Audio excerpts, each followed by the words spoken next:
Film Festival. Thank you. I'd like to welcome all of you this evening to VFF at the Old Met, and for this special screening of The Love of Beer. We hope to be doing this, well, we certainly will be doing it later on this summer, but we hope to continue this series throughout the year from time to time. And this is our grand experiment, so thank you all for showing up here this evening. I'd like to thank our presenting sponsor, Seaville. So special shout out to Seaville for their support. Thank you. And the Old Met for hosting us this evening. Thank you. And without further ado, I'd like to introduce our programmer, Wesley Harris, who's going to talk to you a little bit about Love Beer. Wesley. I'm not going to talk too much after the film.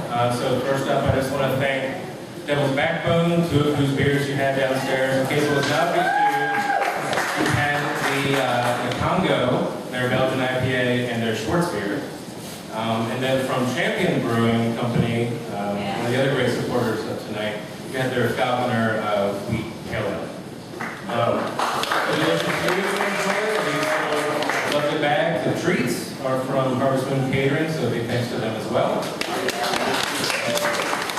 The event later in the summer, the part 2 of VFF at the Old Met that Jody mentioned, is going to be a screening of a film called Somebody Up There Likes Me, starring Nick Offerman, who you may know as Ron Swanson on Parks and Recreation. In programming the festival, I at all costs avoid using the phrase quirky independent film. It is one, so come and enjoy that if you would. Jumping ahead to after the panel before you go home tonight, if you're interested in getting more information about the Virginia Film Festival, we have a sign-up sheet on the clipboard at the bar by the door. So you can sign up, receive updates and information from our Seen and Heard newsletter. That's about it at this point. We've got a great panel of folks that we are going to be sitting up here talking about the film, talking about the local businesses here. We've got April Anderson from Devils Backbone, Winter Smith from Champion, Seamane Flanagan, certified beer judge, and Jody Campbell from Beer Run. So you'll be meeting those guys shortly, but at this point, let's watch the film.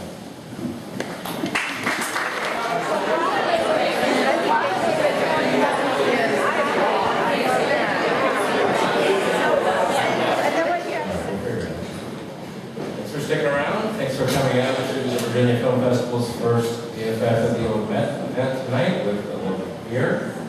I'm Wesley Harris. I'm the programmer and operations manager at the Virginia Film Festival. I've been placed in the middle for reasons unclear to me. Let's break up the genders, but really she was supposed to sit there just about the Very confused message. At the end here, we've got Jody Campbell, beer buyer at Beer Run. Well, let's got April Anderson, brewer and cellar maiden. Of course. Devils Backbone Brewing Company. We got Hunter Smith, president and head brewer at the Champion Brewing Company. Is it a runoff election? Or? Then we got Seamane Flanagan, homebrewer and a certified level BJCP beer judge.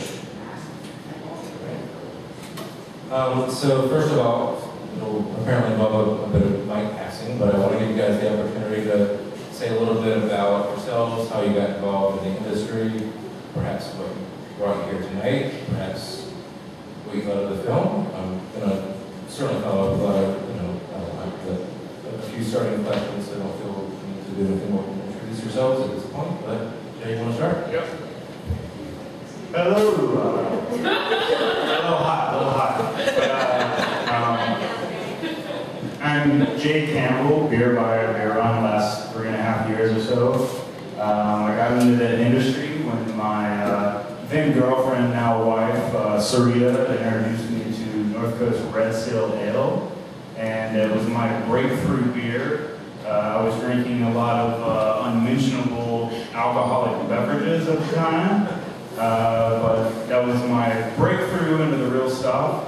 I'm kind of a geek, whatever it comes to, and so now I'm a beer geek. And I really get into it. I'm pretty passionate about moving the whole industry as a whole forward. So working at Beer Run was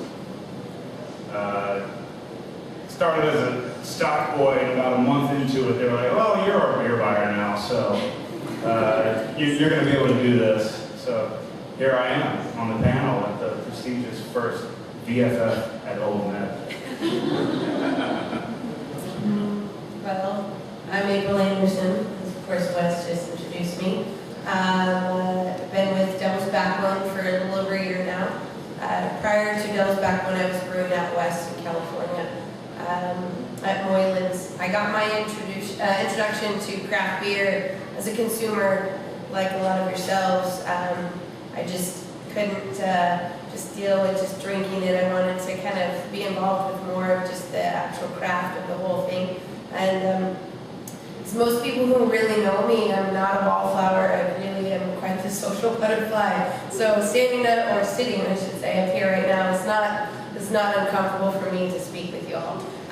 So I just was attending multiple craft beer festivals out in Northern California, which is quite saturated with craft beer.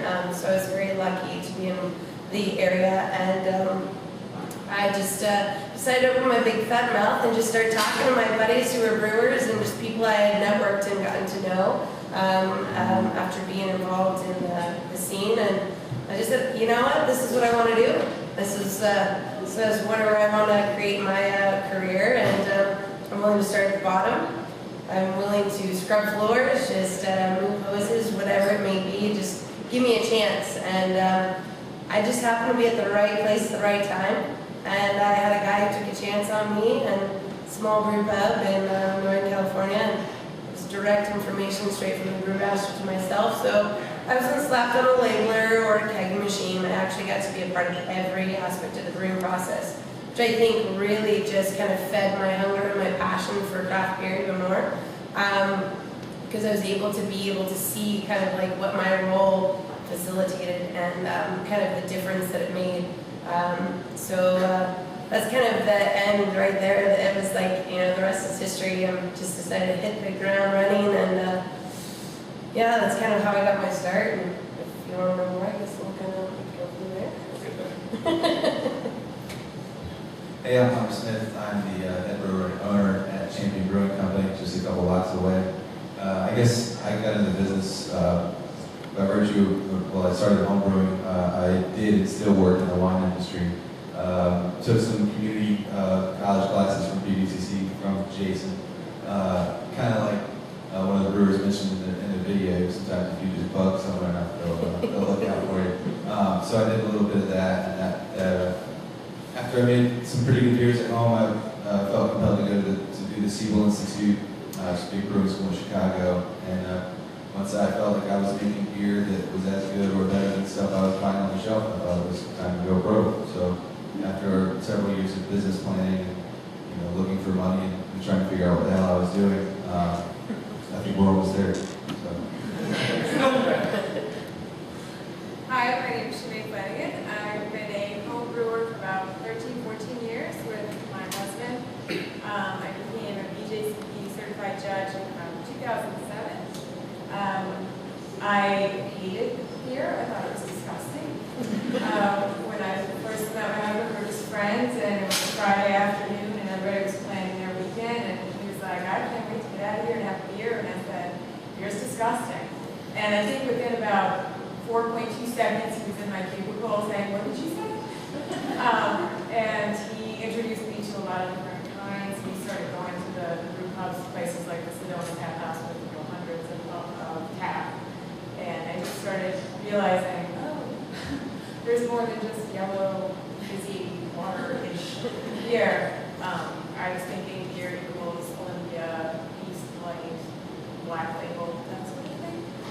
So once I learned there's this whole new world, then he told me, hey, I homebrew, and so we started doing it together. And it's kind of one of those things where the more you learn, the more you want to learn, the more interesting it gets. And so it's a big part of our lives now. We brew pretty regularly. We leave tomorrow morning for the National Homebrew Conference this weekend.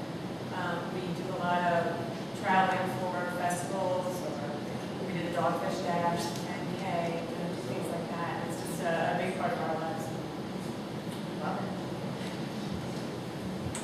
Great, thanks so much.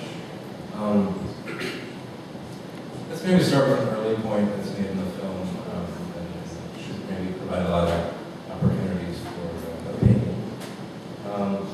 Early on, one of the brewers mentions the difference between the European style and culture of brewing versus the American culture of brewing. The European being much more rigid and demanding, the American brew and culture giving more sort of freedom to restraints. And the phrase I love is that notion of rule book. Because back in Europe there becomes very literal rule books that must be followed or else you don't get to existence of beer. That struck me as something interesting and posing a sort of a lot of nice pairings of ideas, dualities of Europe and America, tradition and innovation, craft and commercial, men and women, coming back to a lot of the things that the film explores. So with that big bowl of word vomit, I'm hoping some of my great panelists have some very insightful thoughts on it. Imagine I knew Jay. Well, America is the great melting pot, just as everything in society. We're taking from the English pale ales, bitters, the stouts, porters, the German Munich Helles lager, the Pilsner, the Box. We're taking from the Belgian doubles, triples. Well, all of those individual countries are pretty strict in tradition, and they don't want to veer too far from it. Whereas here in America, our brewing society developed in the 70s and 80s and 90s and said, you know what, we're gonna do a little bit of everything. And a typical American brewery has that flagship IPA, does a summer Pilsner, does a Belgian quad for Christmas. I mean, we'll mix and match our styles where because we're not tied to one specific thing, and we'll mix it up. And so it provides an opportunity to get creative, and I think that's just kind of an American spirit in general, that the brewing tradition that's been started 40 years ago is continuing. Since I'm right next to him, because I'm like this. To comment on Jay, I agree. I think Europe and older countries who have been doing this for a long time, they have a palate and a following and a demographic that is used to the style that they've been putting forth. Here in America, we have fresher, younger palates that aren't as accustomed to a particular style. People who know what they like, of course, are going to stick with that. But I think we have an audience where we can really become impressionable, and we are able to really play more with the stylistic kind of guidelines. That being said, speaking on behalf of Devils Backbone, if you are familiar with our beers, we're traditionally a lager house. Jason Oliver, who's our brewmaster, is very much in tune with history and being true to stylistic forms. However, he's also very creative in pushing the envelope and trying new things. And that also being said, I think European culture is really now looking to us as Americans for the fact that they are really pleased with what we're doing with our IPAs and newer stuff, because they're kind of like following us now. So I think we work together, you know, as a whole. We're all working for the same common goal, being actually immersed in the craft brewing culture first out west, even though I am a native Virginian, born and raised. Out in California is where I really kind of like developed my passion. And it was a great kind of platform to start and kind of get moving. But I think the camaraderie is really important as our just as an end result. We all need to work together because, as it being said in the film, like I think a lot of collaborations and just talking about beer itself creative genius can come about. So, but on the stylistic form, it's really nice to be able to look back to what our ancestors kind of started this whole movement with, to be able to look back and kind of make sure we keep ourselves in that moving kind of scene. So. Sorry. Yeah, no, I think it's cool. I think there's kind of a duality to it. I've got a lot of respect for the concept of doing one thing and doing it right and killing yourself to do it right. I think that's really cool. I think that's a really cool tradition. I kind of like the idea that the American tradition is not, it's sort of non-conformist. Like, it is very American to not want to do it that way. And that sort of fits with my, personal, I've kind of always been a contrarian. So while I think it's cool to repeatedly do it one way, I always kind of be like, I don't want to do it your way. But I think it's kind of cool that there's kind of a plateau of that though right now in American craft beer, that there's so many breweries and so many new styles. And Jason and I, and I've talked to other brewers about it too, have this perspective of like, yeah, it's cool that you want to do a vanilla, chocolate, baby tears porter. But we'll just figure out how the hell to do a porter first. And I'm like, I like to think that we've kind of done that, and sort of balancing that tradition of like, tradition exists for a reason. These styles that are centuries old exist for a reason. So you do them right. And then once you've done that, then you've kind of earned the license to put your twist on it. And so I think that's kind of where like the future of the American beer scene is, to sort of marrying tradition with experimentation. But I think maybe the Wild West element might be dialing in a little bit. I can really only offer an opinion on this point, but I was thinking kind of what Hunter was, and that's the old country, and this is the Wild West, where we're going to do it our way. I do know that Germany is governed by the Reinheitsgebot, which is the German purity law. You know that, where beer can only be made from water, yeast, hops, and barley, whereas we add things like baby tears.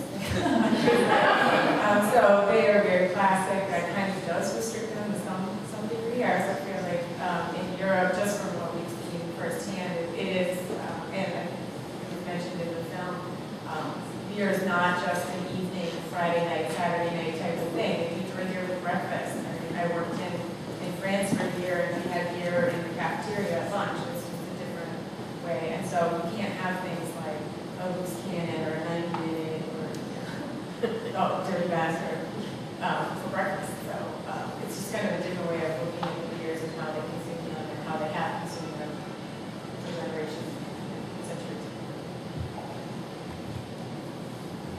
Yeah, by the way, we don't have to keep going back and forth. Just if any guys wants to jump in and just, give me a little thing. But since we've only got one. No. Say, what do you want? You want like little signals? Bring it in.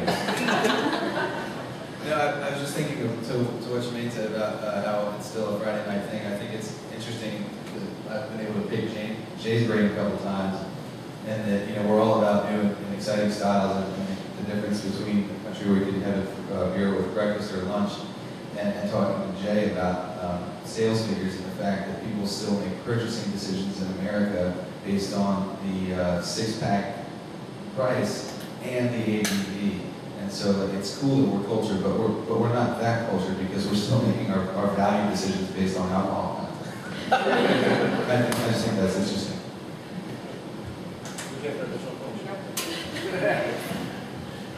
So, on the point of tradition and the point of being a contrarian and wanting to rail against, does that perhaps American tradition inform the fact that we may be the place where we're having the first sort of influx of women brewmasters sort of entering the scene and informing that in a way? Because tradition goes both ways, right? It's about the actual beer itself, the recipes, the ingredients, the terroir, and that, but also about the labor of it, the intellect of it. Is there a parallel? I don't know if you're asking me to compare my labor and intellect with a man. If you want to go gender-wise, actually, most people know me. I will claim to be a brewer first and a female second.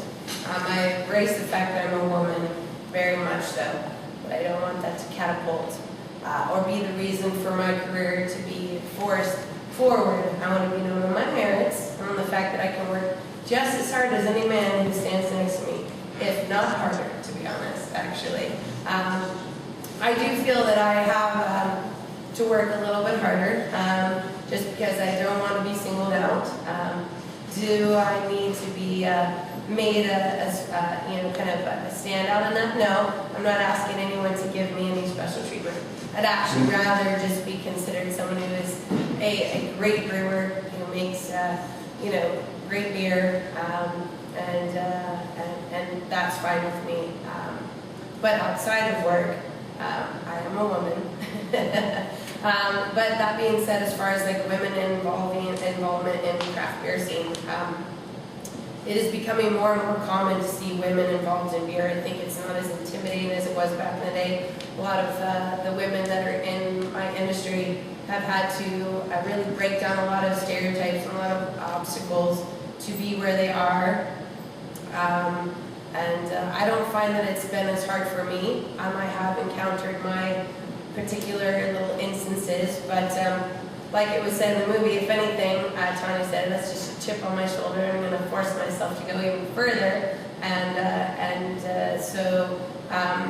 But I really think that we're in a market now where women need to be able to feel confident about being eligible in craft beer. And they might not have been before because it's been much bigger and they've been kind of like shooed into like the wine or the cocktail. I like them all. I like wine. I lived in Napa, wine country. I like cocktails. But I just prefer to make beer because I think it's that much more challenging. I don't necessarily like to really make it a gender kind of like discussion. I think if you're male, female, whoever you are, you want to be in craft beer, you want to make a good product, and you're willing to work with the sweat of your brow and just kind of make sure that your babies are seen all the way through, then you have every right to be in this field. So that's good. Well, one thing that I think about on the European brewing tradition is that you read about a lot of these breweries and it's current day 6th generation of that same family, and it's always been the eldest son that gets to be the ruler of the brewing empire. And one thing that I'm kind of curious to see is these American craft breweries that are 10, 20, 30 years old, will these guys that started as an avid home brewer in '85, will they pass it on to their daughter? And one big example is Larry Bell, who is in charge of a top 10 craft brewery in America, and his daughter, Laura Bell, is second in command, and he's already stressed that he's going to hand it over to her because that's who he wants to pass the family line on. The third biggest craft brewery in America, New Belgium, is run by Kim Jordan, which was started as a husband and wife team.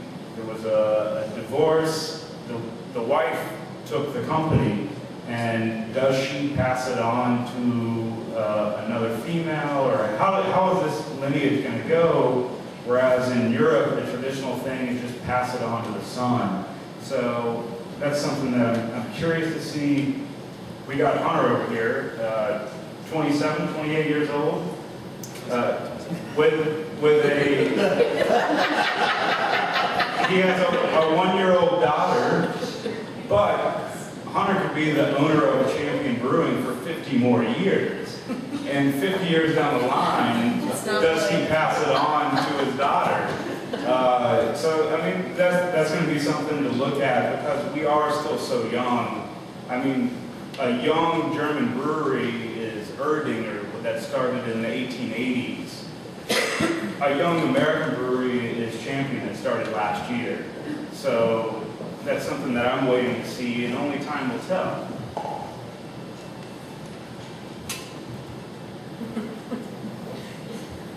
To continue the discussion with my daughter, I have a daughter and I'm shortly going to have a son, and I think that the decision as to who would be a brewer would be whoever is more inclined to be a brewer. I mean, if she's great with mechanical stuff and understands brewing and he's a dipshit, or he's or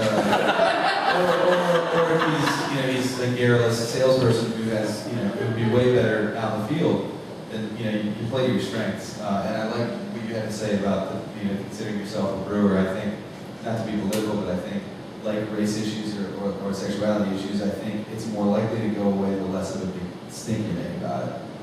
And so I think it's cool if you're like, yeah, I'm a brewer, and next question, not like, oh, I'm a real brewer, let's make a big thing of it. So I think that's really cool. And I kick the teeth at anybody who said my daughter couldn't be a brewer, you know what I mean? So I think it's, I just think, that's part of the sort of punk rock element of craft brewing. It's like, people are already like, you're already preaching to the choir, I guess, when you talk about independence and breaking out of the mold. So I think like, kind of like Sam from Dogfish was saying, it's just bound to happen, it's inevitable. I can't really compare old world, new world, that sort of thing as far as the man, woman angle, but within the homebrewing community, I can say that one of the reasons I wanted to become a BJCP certified judge was because you can't judge without being certified, but everybody, well, you get paired with another judge when you judge, and I was running into a lot of, isn't it cute, this little lady wants to judge with me.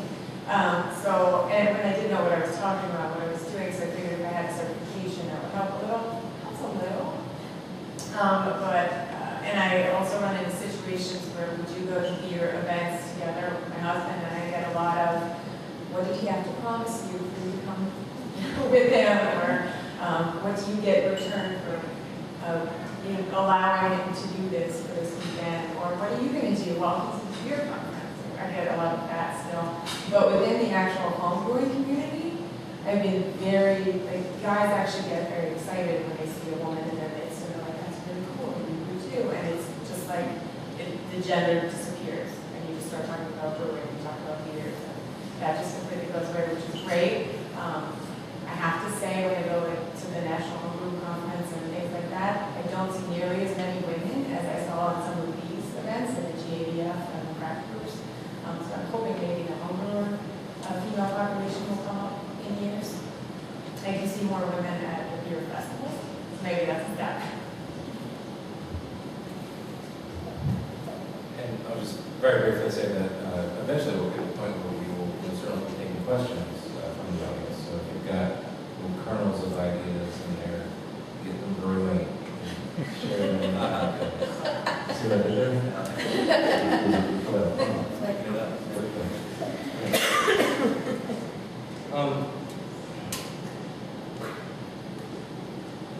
So not to belabor the point, but so do you really believe that we've sort of reached the point that which it has been degendered? I mean, I never really encountered the thought of beer brewing being framed as something that was at one point a household chore, and at one point household chores were, assigned one way or the other. That was probably the most. That was the point I think is surprising how true it is. I have zero idea. You didn't know? There's a little movie here, yeah. There we go. So, yes. Brewing was actually a woman's job first. Gentlemen, I'm so sorry to burst your bubble, but women were the first brewers. It was considered a household duty. They foraged from the land, and I've heard other stories too, like back when men were, the migrants that just wanted to travel around. Women got them drunk the night before, so they wouldn't want to go and load up their wagon, and the next day, So as far as gender, I don't know if we've gotten to that point where it's not a discussion, but I do think we're getting to a place where it's not as taboo. I really have not had too many instances where I've had men really kind of shoot me down. I think they're a little shocked at first, but once they work next to me or they see me in action, they realize, okay, she means business. She's here. She's not just on a whim. She really does, believe in what she kind of puts out there. And if anything, I do have to agree with Seamane. I think now that I've been in this industry for A little bit of time coming up on, as far as production side, just shy of 5 years. There are a lot of men in this industry that really look out for me. They're like my big brothers, and it is a very close-knit kind of community. We work together, and we have each other's back. There is a camaraderie, and I don't feel hindered at all by my gender. If anything, it just fuels me even more just to just say, hey, I'm a badass, and I can lift those 55-pound bags of green, and I can scrub those floors and just, move those hoses just as well as you can. And I just might be a little bit more clean than you. I really think that in any industry, if you have a passion, and this is just setting craft beer aside, if you believe in what you want to do, maybe you have male nurses, that's a stereotype that just kind of blew the walls off, and female brewers. So if there's something that you believe in and something you want to do and you're ready to bring something new to the table, I think that everyone has a place. It's just in society, we are, of course, noted for male and female. But I think the more and more that we kind of just really make sure that stereotypes are not like that first kind of thing that we look at. Anyone has the opportunity, and hopefully Hunter's daughter, when the time is right, she will have even less obstacles if she's ready to take over the family business. So, that's why we lay the groundwork now. I know a lot of women that have preceded me, and I actually know a lot of the women that were in this documentary, and they have really kind of put up the fight, and I'm very thankful for the fact that they decided to go out on a limb and really just stand up for what they believe in. And no offense to men, because I love you all. I wouldn't be where I am without you guys. I wish it wasn't like a gender issue, but we have to address it at times. So, Jay, you have something to say? Good. First time? First time I've ever seen Jody refuse a question. Every now and then. So perhaps to bring it back, Brandon, and also to keep it a little more less broad. At one point you talked about how I forget who it was, but one individual said how every brewer they'd seen start a brewery stopped brewing and then started doing paperwork. I apologize, but I understand this isn't relevant to the entire panel, but anyone who might speak to it, Yeah, that's true. I do a lot more paperwork than I'd like to. And I do less brewing than I'd like to, but I've got my hands in everything. And part of that's just inherent with our size. Lots of TTB, ABC, they're lots of fun. The reality is right now we're a small brewery, and between recipe writing and paperwork, it's kind of a one-man show, but invariably, the more we grow, the more paperwork I'll have to do, unless I decide to delegate that, which I think would probably be pretty hard. Inevitably, if you've got more paperwork to do, you've got to find out another brewing to do, you're going to end up taking on paperwork. That's just a drag, yeah. It's true. But then you have to, male or female, then you have to have faith in your brewers and say, hey, this is how you do it. That's how we do things. I just don't know how you could delegate. I guess Ace does a lot of the paperwork. And, I don't know, that's part of growth. So I'm going to do one more question, and it will be a silly question before we open it up to something from the audience. But just to take that easy route, that easy question is worthy of dread. At one point, I was really talking about how the American brewing culture allows for playing with traditional styles and the creation of new styles. Do any of you have a favorite style of beer? It's very hard to choose because they're all so different. If I had to choose, I would say I'm just very partial to Belgians, though not Olympics, not the sour beers. Sorry. I know those are becoming more and more popular. much doubles for those wines, all that, things like that. Yeah, I mean, it's really tough. Desert Island wise, maybe a double IPA would not be climatically appropriate, but Which, I don't know how many of you have really kind of delved into that world, but the Duchess, which is a Flemish beer, it is the beer that changed my life. And some people think, is this really supposed to taste like this? But, you know, and that's the thing I love about beer, is like, you have so much play involved, and the styles kind of like very much ranged in the broad spectrum. But love them all, but I have to say, that's what really kind of like got me going. Yeah, I mean, the styles change throughout the course of the year with the seasons, but pale ale would have to be my go-to style of choice. But I do second the Duchess or the Flemish Red Browns.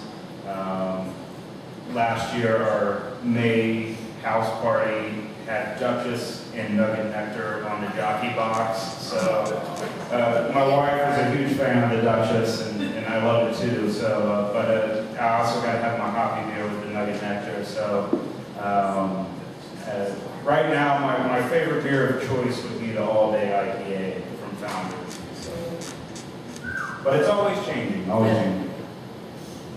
Second that Duchess note, but also to add that it is categorically outshown by the Rodenbach Grand Cru, and I'd be hard pressed to be convinced otherwise. It's not available at Beer Run, so I can't count that. Bring back the Rodenbach. One night for There you go. So, are there any questions that we can have?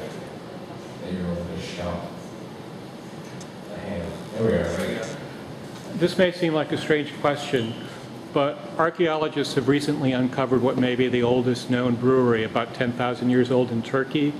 If they were able to scrape up enough biological residue to reconstruct that recipe, would any of you be willing to taste it or even brew it? The question was, archaeologists supposedly have uncovered remnants of a 10,000-year-old brewery. If they were able to scrape up remnants of the ingredients, would anyone here in person, rather than the guys at Dogfish Head, anyone? Honorary. yeah, I mean, I probably would, as long as it didn't violate TTB, ABC, or yeah, I mean, as long as it wasn't disgusting. It's 10,000 years ago, things were different. But as long as it wasn't just unrealistically bad, I'd give it a shot. The best part of that is that nobody has anything to compare it to. So, I mean, if you do it at all, you've knocked it out of the park because there's no reference. Having no reference is an amazing freedom. Yeah. Anyone else? Do we acknowledge this guy? This is largely for April, but anyone can chime in. I know, April, you're involved in the Pink Boots Society. Is there a different approach that you think women may view beer or view the production of beer, the development of beer, recipe, the creation of beer that you think, might be different? Because, men and women think differently, and that's a beautiful thing. So is there anything that, that the way you look at beer might differ from your colleagues, your male colleagues? Not specifically your colleagues at In general. There's one on the stairs. Yeah, right. Jackal down here reclining. Let's not use names. Well, I think, okay, so Pink Boots Society, let's just touch on that real quick. I don't know how many of you are aware. It was discussed kind of in this film. Pink Boots was started by Terry Ferrendorf, who she was the brewmaster for Steelhead Red River, and she did the whole travel around, and she decided she wanted to create a female camaraderie, as you would say, amongst women in the craft beer industry. Now, as far as Pink Boots goes, you do not have to be a brewer to be a part of Pink Boots. You can be a female beer tender. You could be a pub owner. You could be a hop farm owner. You could be a malter. Any aspect of the brewing process, if you earn a portion of your income, you're able to be part of the Pink Food Society. So, is the Pink Food Society anything like Gloria's? Well, no, it's just a way for us women to become, to come together and really talk about what really drives our passion. And to be honest, I've met some amazing women who are malters, who are hop growers, who are pub owners, and it really broadens and opens the spectrum. Now, touching on the question at hand as far as like my counterparts, I think women, if you want to get involved in it, you don't have to become a brewer. Sarah from Serafina, she did the production. She realized she didn't have what it takes to be cut out for it. It's a lot of labor. I'm not gonna lie to you. There are days I go home sore as heck, and I'm just like, okay, wow, that was a day that just kicked my butt. But I say I'm a glorified janitor, first and foremost. But at the end of the day, I get to make a beautiful product that you guys get to drink and kind of like use as a celebratory beverage. And for me, that is, it's enough. It's that reward that I need. But as far as getting women involved, women, no offense, men, have more refined palates, actually. And it's been documented. Now am I going to say that my palate's better than Jay's? I don't know. I mean, we haven't drank beers together. Our palate's not very good. So. But he could crunch numbers better than I could. So, you know, he's I'll a take credit statistics, for yeah, that. right?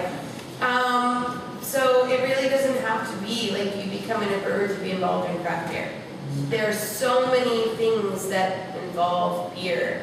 And there were statistics that actually were kind of quoted in this film about the amount of jobs that, you know, the brewing industry creates, and how it affects your community. And so I urge any women or man, if you're interested, I actually, if you know me, I preach community, and local. So I believe the more craft breweries we have, the more that we keep each other in check, and the more options and variety that we have. So yet again, I'm trying to like dumb down the gender stereotype, but did I answer that question well enough? Not really. I was more interested, like, you know, perception-wise. Perception. But like, when your approach to beer, What's my approach? Well, how does it differ from, you know, perhaps male colleagues? Okay. You know, your approach to beer, like, you know, do you have a different insight? Do you think there's a different approach?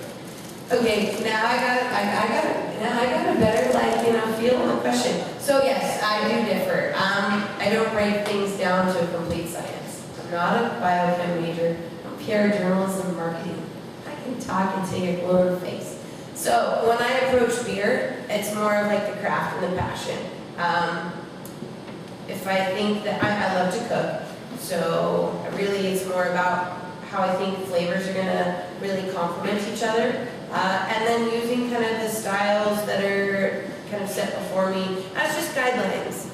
Because when I cook, I don't ever follow recipe true to form. I look at it as a guideline and then I make it my own. So if I could say how I differ from my male counterparts, not to say that males aren't the same way, but in the current kind of like grouping that I work with, it's really more on kind of like a hunch or just like a feel, because I feel that our ancestors have been doing this for centuries and they didn't have half the stuff that we have now. And if you break it down too much, you really take away from the true craft and passion of what you're really trying to create. So I really try to not kind of dissect too much and just go with the flow. Hopefully that answered your question now. Unless we have any other burning thoughts or questions in the house, I think we're here and there. Cameron, yeah. This is partly for Jay and also partly for our wonderful BJCP judge over there, whose name I unfortunately forgot, but Seamane, like Seamane, like the beer but with an N. Seamane. Seamane Flanagan. All right. I was just wondering, Jay, for you when you're setting up shelf space, and Sinead, for you when you're deciding what needs to go on to the next round of competition or something, what are the sort of attributes that really make a beer stand out for you? A beer that you know are going into blind, say it's a new brewery or whatever. You don't have any prior associations with. Jay, what makes you sort of decide, this needs to go on sort of a primo shelf spot where everyone's going to see it? And Sinead, what makes you think, this beer really needs to move on? The question, if I heard it correctly, was what drives you to try to make yourself unique and what is perceived as unique from the industry side? Is that about more or less right? Yeah. Okay. So I'll start with you, Sinead. Well, what makes a beer stand out to me personally, unfortunately, is totally different from what would make it move on in competition necessarily because of the BJCP guidelines. So you can be tasting a flight and be like, I love this. It's got this great S3 backbone, whatever. But if it doesn't fit the guidelines the way it's supposed to, you can't put it ahead of the others that do. It might be, and that's where you have the space at the bottom of the judging sheet where you can be like, this didn't really hit the style as well as I would have liked to see it, but I love it. Keep brewing it, maybe I can get a recipe from you back. As far as what personally, I don't know if you care, but I just like stuff that's new and different. When somebody does something that's really clean and really new, even if it is something that I would normally like to drink on a daily basis, I really enjoy it just because it's exciting to see what people are coming up with. I don't know if that answers it. I don't know. Well, the great thing about being the beer buyer at Beer Run is that we have a built-in audience, and I like to give every single new beer that comes through a chance. And I tell every brewery rep, every brewery owner, every brewer that comes through, if you want to know how I feel about the beer, just look at how much we bought. If it's one case of this, one case of that, that means your beer is not selling. I'm kind of, there's a lot of old tried and true beer maxims out there. You want to be at the eye level, you want to be on the handle, not the hinge of the cold box door. I kind of like to throw a lot of that out, and I will put a proven cellar in a weird location because I know that customer is going to go to and find it. Whereas the new beer will get sort of featured, and I'll bring in the one case, the two case, whatever it is, and in my head, I have numbers that say, if this case is not sold in X amount of days, X amount of weeks, I'm not going to rebuy it. And there's, I am on the third tier of the three-tier system. There's the first tier, which is the brewer, and they can make some mistakes on packaging. If you put an IPA in a non-green six-pack, I can tell you right now that's going to hurt your sales 50%. The distributor could take it from that brewery and put a weird price point on a case of $32 instead of $30 a case. That $2 on that case doesn't sound like much, but that can ruin your sales by 50% at Beer Run. And so I'm here at the third tier. There's a lot of people who could potentially screw up or be a success before that ever gets to me.